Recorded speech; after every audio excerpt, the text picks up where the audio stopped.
Salutations internautes. Bon, on se retrouve pour continuer la petite série sur les marcheurs intrépides. La dernière fois, je m'étais arrêté alors qu'il s'apprêtait à rentrer dans le donjon de Fartog dans la forêt de Schlipak. Donc le donjon en lui-même consistait en un espèce de labyrinthe, et c'est à cette occasion que je me suis rendu compte à quel point c'était galère de décrire un labyrinthe à des aventuriers. Par la suite, on considère le mage fait un plan, bon bah c'est bon, il se casse pas trop la tête, je gère derrière. Hein. Sinon c'est vraiment le bordel. Donc alors qu'il se baladait dans le labyrinthe, bon, souci de Yak qui devait s'absenter quelques minutes, puis revenir, puis repartir. Donc la moitié du donjon était dans les vapes et il se réveillait à certaines occasions. On a fait avec. Parmi les créatures rencontrées, bon, un peu de tout et n'importe quoi, je peux dire. En termes de rencontres notables, par contre, bon. Donc tout ce petit monde avance à la queue leu, le barbare est devant, son épée dans une main, une torche dans l'autre, et au détour d'un couloir, bah, il voit un dragon. Alors, je sais plus c'était quoi comme dragon, un dragon qu'on trouve dans les labyrinthes. Le truc fait la taille du couloir, il est devant lui à une quinzaine de mètres. Bon, ça surprend. Tarkus lâche donc la torche et fait une charge sur le dragon. Il fonce, fait un échec critique, se vautre, lâche son épée qui glisse sous le dragon. Le temps de se relever, le dragon se prépare à attaquer, il est face à un dragon à main nue. Là, il se retourne pour demander de l'aide et Malice lui envoie une rapière. Tarkus rattrape la rapière au vol, il tente une attaque. Réussit. Enfin, ça fait des dégâts de merde ce truc. Après avoir évité une attaque du dragon, balance la rapière par terre, attrape le dragon à main nue, le retourne, puis ramasse son épée, éventre le dragon et lui coupe les couilles.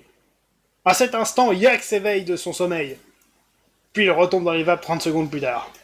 Quelques minutes s'en suivant après être revenu, il dit « Putain, j'ai rêvé que le barbare avait touché quelqu'un. » Ouais, il a même buté un dragon. Quoi, c'est un rêve? Non, non, c'est vrai.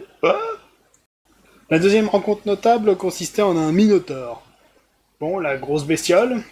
Donc ils essayent de se débrouiller comme ils peuvent, et là, bah, Aeron, donc le nouveau venu, l'assassin, fonce sur le minotaure, parvient en esquivant à passer dans son dos, fait une attaque à la dague, donc bonus de dégâts dans le dos.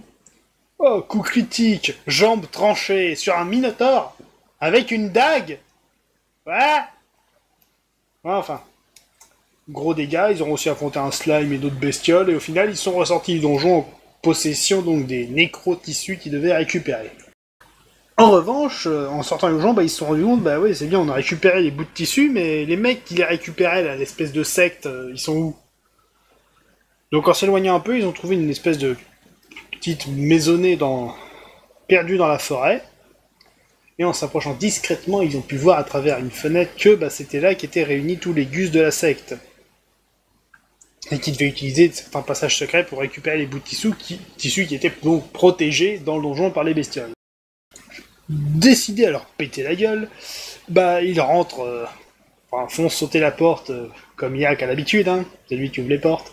Blah, porte ouverte, le combat s'engage, ça commence à être le bordel.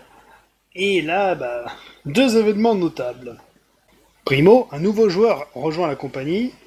Il y a un paladin de Cornetto qui défonce une fenêtre, qui arrive dans la maison. Il y a une baston, bon, il va taper sur les mecs de la secte, hein, dans le doute. Donc il y a pendant l'espace d'un combat, il y a un paladin de la violence qui combat aux côtés de nos marcheurs intrépides. Durant le combat, Aeron aura fait preuve de toute sa dextérité au combat en réussissant à se crever un œil avec sa propre dague.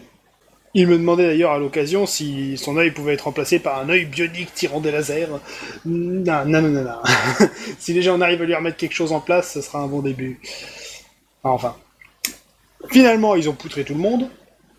Et il s'avère que donc, ce paladin de Cornetto était joué donc par Meta, et qui, pour une raison évidente, rejoint la compagnie. Non pas qu'il ait été très utile dans le combat, mais il a participé, c'est bien. Notre compagnie comptant maintenant 6 aventuriers qui donc le cabanon pour rejoindre Waldorg, afin de livrer les bouts de tissu. En chemin dans la forêt, ils croiseront un loup-garou. Une créature très difficile à affronter puisque elle régène...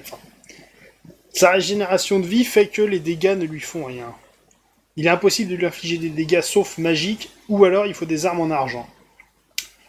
Assez problématique. Sauf que là, truc incroyable, le loup-garou est devant, le paladin passe devant et fait un sort d'intimidation. Concrètement, il lui a collé une tape dans le museau. Vilain! Et en faisant un coup critique, bah ça marche. Donc le paladin tout jeune recruté a mis en fuite un loup-garou. On fait pire comme début. Après ça donc, tout ce petit monde est retourné à Waldorg, rien de spécial à noter. Une fois là-bas, donc ils remettent les bouts de tissu, se font payer, achètent du stuff, l'habitude quoi. Et donc en cherchant du boulot, une nouvelle offre d'emploi, ils trouvent quelque chose de plutôt bien payé. Un nain dans les montagnes du Nord qui cherche une escouade d'aventuriers assez compétents pour résoudre un problème comment dire, des bestioles qui traîneraient dans une grotte qu'il faudra nettoyer pour extraire du minerai, etc., etc. Ça les intéresse, donc ils répondent oui à l'offre, mais ils doivent faire route donc jusqu'aux montagnes du Nord, à New Age.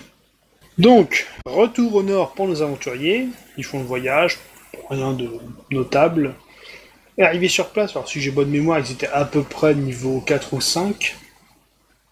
Peut-être 6 pour Tarkus. Tarkus avait de l'avance avec tous les dégâts qu'il faisait, c'est lui qui avait un niveau d'avance. Contrairement à Malice et les Ingérables, hein, chacun son tour. Et donc, une fois sur place, ils ont rencontré un nain, dont j'ai oublié le nom, je lui avais donné d'ailleurs,